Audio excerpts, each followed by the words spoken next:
ഇപ്പോൾ ഒരു കോളേജിലേക്ക് പുതുതായിട്ട് വരുന്ന ഒരു പയ്യൻ 10ാം ക്ലാസ്സൊക്കെ കഴിഞ്ഞ് +2 ഒക്കെ കഴിഞ്ഞ് കുറേ PUBG ഒക്കെ കളിച്ച് കയറി വരുന്ന ഒരു പയ്യൻ, അവൻ അവിടെ ചെന്നിട്ട് അവനൊക്കെ പറയണം നീ KSU ആണ്, അവൻ SFI ആണ്, അവനെ അടിക്കണം എന്ന് പറയുമ്പോൾ അവൻ എന്തോ ഈ KSU SFI എന്താണ് അവൻ മനസ്സിലാവുന്നത് എന്താണ്? അവിടെ ഈ രാഷ്ട്രീയവും മറ്റു കാര്യങ്ങളും ആശയങ്ങളൊന്നും അല്ല, അത് അവർ ദേശീയ വിദ്യാഭ്യാസത്തിന്റെ കുത്തകവൽക്കരണത്തെ എതിർക്കുന്നവരാണ്. അപ്പൊ എന്താളിയായി കുത്തവൽക്കരണം എന്ന് തിരിച്ചവൻ ചോദിക്കും. ഇത് ഒരിക്കലും ഇത് ആശയപരമായിട്ടുള്ള കാര്യമല്ല. ഒരു ഒരു കുടിപ്പക ഉണ്ടാക്കുന്ന രീതിയിൽ ഒരു കൂട്ടബോധം ഉണ്ടാക്കുക. കൂട്ടബോധം എപ്പോഴും ഉണ്ടാക്കണമെങ്കിൽ എന്ത് വേണം? വയലൻസ് ഉണ്ടാകണം, അല്ലെങ്കിൽ അത് വളരെ ലൂസായിരിക്കും. ഞാൻ പറഞ്ഞു വന്നത്, ഈ KSU അല്ലെങ്കിൽ SFI എന്നൊക്കെ പറയുന്ന കുട്ടികൾ അവർ തമ്മിൽ അടിക്കാനോ പരസ്പരം വെറുക്കാനോ അവർക്ക് പ്രത്യേകിച്ച് കാരണമൊന്നുമില്ല. അങ്ങനെ ഒരു കാരണമൊക്കെ ഉണ്ടാക്കിയെടുക്കണമെന്നുണ്ടെങ്കിൽ അവരെ പഠിപ്പിക്കണം, കുത്തിയിരുത്തി ഇവിടെ അവൻ എന്ന് പറയുന്നത് അതാണ്, അത് അവർ നയം ഇതാണ്, അങ്ങനെയൊന്നും നടക്കില്ല. പിന്നെ ആകെ ഉണ്ടാക്കാവുന്ന ചെറിയ ചെറിയ കുടിപ്പക, അല്ലെങ്കിൽ എന്തെങ്കിലും കുറച്ച് പെണ്ണ് കേസോ അങ്ങനെയൊക്കെ എന്തെങ്കിലും കേസുകൾ, അവനെ അടിച്ചു, അവൻ്റെ കൂടെ നിന്നവനാണ് അത് ഇത് എന്നൊക്കെ പറഞ്ഞൊരു കേസ് ഉണ്ടാക്കിയിട്ട് അതിനൊരു കൊടിയുടെ ഒരു ഇത് കൊടുക്കുകയാണ് ചെയ്യുന്നത്. ആക്ച്വലി അവിടെ രാഷ്ട്രീയം ഇല്ല. ഈ നമ്മുടെ രാഷ്ട്രീയ കൊലപാതകത്തിൽ രാഷ്ട്രീയം ഇല്ലാത്തതുപോലെ തന്നെയാണ് കലാലയ രാഷ്ട്രീയത്തിലും രാഷ്ട്രീയമില്ല. രാഷ്ട്രത്തെക്കുറിച്ചുള്ള ബോധമോ അവരിനെക്കുറിച്ചുള്ള ബോധമോ അല്ലെങ്കിൽ ചരിത്രബോധം ഇതൊന്നും കുട്ടികളെ സംബന്ധിച്ച് ഒന്നുമില്ല.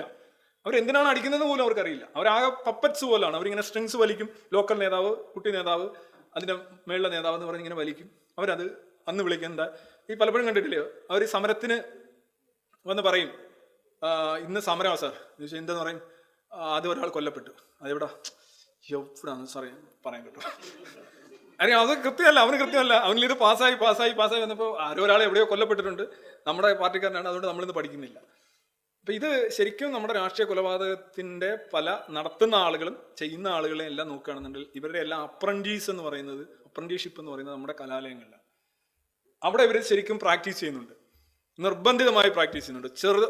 ഒരു കാര്യം ഇല്ലാത്തടത്ത് പ്രശ്നങ്ങൾ ഉണ്ടാക്കുന്നുണ്ട്. അതൊരു യുവജനോത്സവമായിട്ട് ബന്ധപ്പെട്ടായിക്കോട്ടെ, ഒരു ക്യാൻറ്റീനുമായിട്ട് ബന്ധപ്പെട്ടായിക്കോട്ടെ, കുട്ടികൾ തമ്മിൽ പ്രശ്നം ഉണ്ടാക്കുന്നു, അങ്ങോട്ട് കയറി ചാർജ് ചെയ്യുന്നുണ്ട്, അധ്യാപകരുടെ മേളിലോട്ട് കയറുന്നുണ്ട്.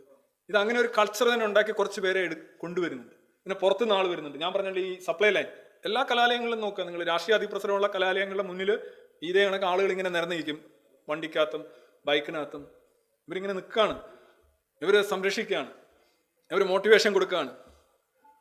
ഇത് വെറുതെ ഒന്നുമല്ല പിള്ളേർ അടിക്കുന്നത്. ഈ പിള്ളേരെങ്ങനെ അടിക്കും? ഒരു ചെറിയൊരു പോലീസ് കേസ് വന്നു കഴിഞ്ഞാൽ, പോലീസ് സ്റ്റേഷനിൽ ചെന്ന് കഴിഞ്ഞാൽ യാതൊരു സപ്പോർട്ടും ഇല്ലെങ്കിൽ അവസാനത്തെ ശ്രമമായിരിക്കും അത്.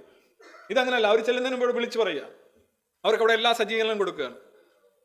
അപ്പൊ സ്വാഭാവികമായിട്ടും ആളുകൾ ജയിലിൽ പോയി കഴിഞ്ഞാൽ ഇറക്കിക്കൊണ്ടുവരികയാണ്, പോലീസ് സ്റ്റേഷനിൽ നിന്ന് ഇറക്കിക്കൊണ്ടുവരികയാണ്. ആ ഒരു സപ്ലൈ ചെയിൻ്റെ ഭാഗമായിട്ടാണ് ശരിക്കും അവർ ഇത് ചെയ്യുന്നത്. അതിന്റെ ഒരു കണ്ടിന്യൂഷനാണ് പിന്നീട് അവർ കുറച്ചുകൂടെ പാർട്ടി കലാലയത്തിൽ നിന്ന് പുറത്തു വരുന്നത്. പഠിച്ചിട്ടല്ല, വർഷം കഴിയുമ്പോൾ അവർ പുറത്തു വരുമ്പോൾ അവർ ഈ മെയിൻ സ്ട്രീം രാഷ്ട്രീയ കൊലപാതകങ്ങളിലെ പങ്കാളികളായിട്ട് മാറും. കാര്യം ഈ സപ്ലൈ ലൈൻസ് എന്ന് പറയുന്ന സംഗതി അത് ഇല്ലാതാവുന്നതനുസരിച്ച് ഈ സപ്ലൈ ലൈൻ ഇല്ലാതെ യുദ്ധം നടക്കത്തില്ല എന്ന് പറയുന്നു. ഇതിന്റെ കാര്യം ഇതാണ്. ഈ പറയുന്ന സെറ്റിങ്ങും ട്രാപ്പിങ്സും ഇല്ലാന്നുണ്ടെങ്കിൽ ഇത് മെല്ലെ മെല്ലെ ഇല്ലാതെയാകും. അതിനൊരു ഉദാഹരണമാണ്, ചെറിയ പാർട്ടികൾക്കൊന്നും യുദ്ധം ചെയ്യാൻ കഴിയില്ല. പണ്ട് കേരളത്തിലെ രാഷ്ട്രീയ കക്ഷികളിൽ ഒരു പ്രധാനപ്പെട്ട കക്ഷിയാണ് CPI, കമ്മ്യൂണിസ്റ്റ് പാർട്ടി ഓഫ് ഇന്ത്യ. അവർ പണ്ട് സംഘടനകൾ നടത്താറുണ്ടായിരുന്നു, ആളുകളെ കൊല്ലപ്പെടാറും ഉണ്ടായിരുന്നു, തിരിച്ചും അങ്ങോട്ടും ഇങ്ങോട്ടും സംഭവിക്കുന്നുണ്ട്. പക്ഷേ ഇപ്പോൾ 10-15 വർഷമായിട്ട് പാർട്ടി ഭയങ്കര ഡീസൻ്റാണ്. കാരണം എന്താണ്? അവർ വല്ലാതെ ദുർബലപ്പെടുന്നു. അത് തന്നെ എൻ്റെ കാരണം. ഇങ്ങനെ ദുർബലപ്പെടുക എന്ന് പറഞ്ഞു കഴിഞ്ഞാൽ ഞാൻ ഈ പറഞ്ഞ മണി, ഇൻഫ്ലുവൻസ്, പൊളിറ്റിക്കൽ പവർ, ഭരണം, ഇങ്ങനെ കുറേ കാര്യങ്ങൾ വരുമ്പം ദുർബലപ്പെടുന്നതനുസരിച്ച്, ആളില്ലാതെ വരുന്നതനുസരിച്ച് ആക്രമണോത്സുകത കുറഞ്ഞു പോകുന്നത്. പക്ഷെ ചില പാർട്ടികളിൽ അങ്ങനെയല്ല, അതിനകത്ത് ആൾ വന്നുകൊണ്ടിരിക്കും. അവർക്ക് ചെയ്യാൻ പറ്റുന്ന ഒരു കാര്യം എന്ന് പറഞ്ഞു കഴിഞ്ഞാൽ ജസ്റ്റ് അണ്ടർസ്റ്റാൻഡ് ദാറ്റ് നിങ്ങൾ ഈ പറയുന്ന, നിങ്ങൾ ഭയങ്കര ശത്രുക്കളായിട്ട് കരുതുന്ന നേതാക്കന്മാർ ഒന്നും തന്നെ അവർ തമ്മിൽ അങ്ങനെ ഒരു പ്രശ്നമില്ല. പണ്ട് ഈ സന്ദേശം സിനിമയിൽ ഒരു ഡയലോഗുണ്ട്, ഈ രാഷ്ട്രീയ കൊലപാതകങ്ങൾ സംഭവിക്കുമ്പോൾ എപ്പോഴും വിധവകളാവുന്നത് പ്രവർത്തകരുടെ കുടുംബത്തിലാണ് വിധവകൾ ഉണ്ടാകുന്നത്, നേതാക്കളുടെ കുടുംബത്തിലല്ല എന്ന് പറയാറുണ്ട്. എന്ന് വിധവകൾ നേതാക്കന്മാരുടെ കുടുംബത്തിൽ ഉണ്ടാവുന്നു, അന്ന് തീരും ഈ നശിച്ച ഈ കൊലപാതക രാഷ്ട്രീയം നമ്മൾ പറയും. അതിനകത്തും സത്യമുണ്ട്, അതിനകത്ത് വലിയ സത്യമുണ്ട്. കാര്യം വെച്ചാൽ ഇവർക്കാണ് നിയന്ത്രിക്കാൻ, ഇവർക്കാണ് എല്ലാ സപ്ലൈ കൊടുക്കാൻ കഴിയുന്നത്. ഈ ഫോൺ തൊട്ട് അഡ്വക്കേറ്റ് തൊട്ട് ഡോക്ടർ തൊട്ട് പോലീസ് സ്റ്റേഷനിലെ സ്വീകരണം തൊട്ട് ഇറക്കിക്കൊണ്ടുവരൽ തൊട്ട് ജയിലിൽ പോയി കാണൽ വരെ എല്ലാം കൊടുക്കാൻ കഴിയുന്ന കുറേ ആൾക്കാരുണ്ട്. അവരിലേക്ക് ഓരോ കൊലപാതകവും അവരിലേക്ക് നേരിട്ട് സ്പർശിക്കുകയാണെന്നുണ്ടെങ്കിൽ അടുത്ത കൊലപാതകത്തിന് ഉത്തരവിടുന്നതിന് മുന്നേ ഒരു പിടുത്തം ഉണ്ടാവും. അതിനകത്ത് യാതൊരു സംശയമില്ല.